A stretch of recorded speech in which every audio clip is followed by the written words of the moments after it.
دنیا داری نام ہے اللہ سے غافل ہو جانے کا۔ ضروریات زندگی اور بال بچوں کی پرورش کرنا دنیا داری نہیں ہے۔ اپنے حصے کا کام کیے بغیر دعا پر بھروسہ کرنا حماقت ہے، اور اپنی محنت پر بھروسہ کر کے دعا نہ کرنا تکبر ہے۔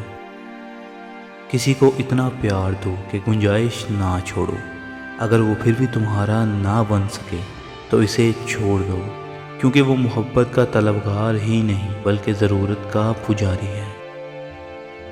اگر روزی عقل سے حاصل کی جاتی تو دنیا کے تمام بے وقوف بھوکے مر جاتے۔ میرے اچھے وقت نے دنیا کو بتایا کہ میں کیسا ہوں، اور میرے برے وقت نے بتایا کہ دنیا کیسی ہے۔ میں آج تک اپنی خاموشی پر نہیں پچھتایا، جب بھی پچھتایا اپنے بول پر پچھتایا۔ جو تیرے سامنے اوروں کی برائی کرتا ہے وہ اوروں کے سامنے تیری بھی برائی کرتا ہوگا۔ جب مجھے پتہ چلا کہ محل کے بستر اور خالی زمین پر سونے والوں کے خواب اور قبر ایک جیسے ہوتے ہیں تو مجھے اللہ کے انصاف پر یقین آ گیا۔ آپ کے اخلاق کی قدر بھی لوگ اس وقت کریں گے جب آپ کے پاس دولت اور طاقت ہو۔ غریب کتنا ہی خوش اخلاق کیوں نہ ہو، لوگ اس کے اخلاق کو اس کی مجبوری سمجھیں گے۔ اگر چڑیوں میں اتحاد ہو جائے تو شیر کی کھال اتار سکتی ہیں۔ میرے پاس وقت نہیں ان لوگوں سے نفرت کرنے کا جو مجھ سے نفرت کرتے ہیں، کیونکہ میں مصروف رہتا ہوں ان لوگوں میں جو مجھ سے محبت کرتے ہیں۔ عقل مند اور بے وقوف میں کچھ نہ کچھ عیب ضرور ہوتا ہے۔ عقل مند اپنے عیب خود دیکھ لیتا ہے، اور بے وقوف کا عیب دنیا دیکھتی ہے۔ میں پوری زندگی دو بندوں کو تلاش کرنے میں ناکام رہا، ایک وہ جس نے اللہ کے نام پر دیا ہو اور غریب ہو گیا ہو، اور دوسرا وہ جس نے ظلم کیا ہو اور اللہ کی پکڑ سے بچ گیا۔ دنیا میں آنا آسان ہے مگر اس سے چھٹکارا پانا مشکل ہے۔ اللہ سے مانگنے لگو تو اپنی اوقات دیکھ کر نہیں، اس کی شان دیکھ کر مانگنا۔ دن کی روشنی میں رزق تلاش کرو، رات میں اس کو تلاش کرو جو رزق دیتا ہے۔ دوست وہ ہے جو دوست کا ہاتھ اس کی تنگی اور پریشانی میں پکڑتا ہے۔ اگر زندگی اتنی ہی اچھی ہوتی تو دنیا میں کوئی روتے ہوئے نہ آتا۔ انسان کو جتنا لگاؤ رزق سے ہے اور اتنا لگاؤ رزق دینے والے سے ہوتا تو اس کا مقام فرشتوں سے بڑھ کر ہوتا۔ شیخ سعدی سے کسی نے پوچھا، سعدی حال کیسا ہے؟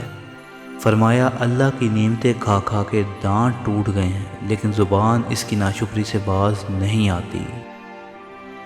انسان بھی کیا شے ہے، دولت کمانے کے لیے اپنی صحت کھو دیتا ہے، اور پھر صحت کو واپس پانے کے لیے اپنی دولت کھوتا ہے۔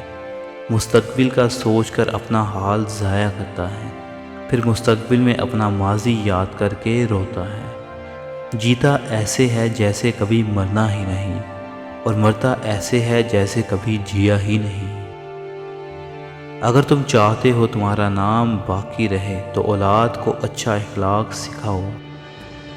تعلیم انسان کو بولنا سکھا دیتی ہے مگر یہ نہیں سکھاتی کہ کب، کہاں اور کتنا بولنا ہے۔ صبر زندگی کے مقصد کے دروازے کھولتا ہے، کیونکہ سوائے صبر کے اس دروازے کی کوئی چابی نہیں ہے۔ روئے زمین پر اکثریت میں ایسے لوگ ہیں جو دکھ، تکلیف، اذیت، فریب، دھوکہ تو انسانوں کو دیتے ہیں اور معافی اللہ سے مانگتے ہیں۔ جو شخص اپنے ہر کام کو پسند کرتا ہے اس کی عقل میں خلل آ جاتا ہے۔ اقوال عقل مندوں کے لیے ہیں، نادانوں کو ان سے کوئی فائدہ نہیں ہوتا۔ دشمن سے ہمیشہ بچو اور دوست سے اس وقت جب وہ تمہاری تعریف کرنے لگے۔ تم اپنی ہزار غلطیوں کے باوجود اپنے آپ سے محبت کرتے ہو، لیکن دوسروں کی ایک غلطی کی وجہ سے نفرت کیوں کرنے لگ جاتے ہو؟ یا تو خود سے غلطیاں کرنا چھوڑ دو یا دوسروں کو معاف کرنا سیکھ لو۔ رزق کی کمی اور زیادتی دونوں ہی برائی کی طرف لے جاتی ہیں۔ مبارک ہیں وہ لوگ جن کے پاس نصیحت کو الفاظ نہیں بلکہ ان کے اپنے اعمال ہیں۔ جو ہوش میں ہو وہ کبھی تکبر نہیں کرتا۔ آدمی کے جھوٹا ہونے کے لیے اتنا ہی کافی ہے کہ وہ سنی سنائی بات پر یقین کر لے۔ جیسا سلوک تو مخلوق خدا کے ساتھ کرے گا ویسا ہی سلوک خدا تیرے ساتھ کرے گا۔ اچھی عادات کی مالکہ، نیک اور پاک دامن عورت اگر فقیر کے گھر میں بھی ہو تو اسے بادشاہ بنا دیتی ہے۔ تعجب ہے کہ اتنی ساری مخلوق میں سے اللہ مجھے نہیں بھولتا، اور میرا تو ایک ہی اللہ ہے، میں اسے بھول جاتا ہوں۔ اختلافات پر صبر کرنا اور دوسروں کو برداشت کرنا ہی اخلاق ہے۔ موتی اگر کیچڑ میں گر جائے تو بھی قیمتی ہے، گرد اگر آسمان پر بھی چڑھ جائے تو بھی بے قیمت ہے۔ بد مزاج اور بد اخلاق انسان کے پاس حاجت لے کر مت جاؤ۔ جس نے زندگی میں کسی کو تکلیف نہ پہنچائی ہو وہ قبر میں آرام اور راحت سے سوتا ہے۔ جب اللہ تعالیٰ تجھ پر مہربان ہے تو اس کے بندوں پر مہربان ہو جا۔ اپنے اخلاق کو پھول جیسا بنا لو، اور کچھ نہیں تو پاس بیٹھنے والا خوشبو تو حاصل کرے۔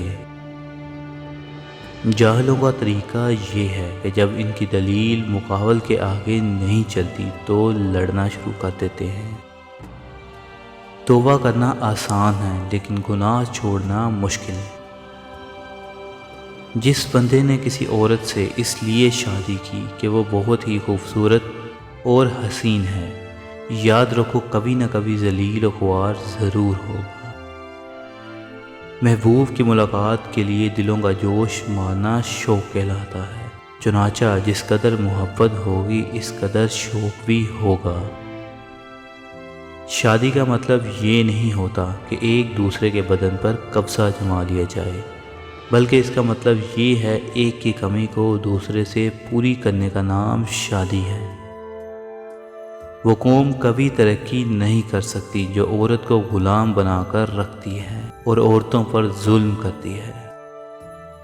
ایسی عورت سے ہمیشہ دور رہو جس کی دو چیزیں ظاہر ہو رہی ہوں۔ نمبر 1، لباس میں عورت کا بدن ظاہر ہو رہا ہو۔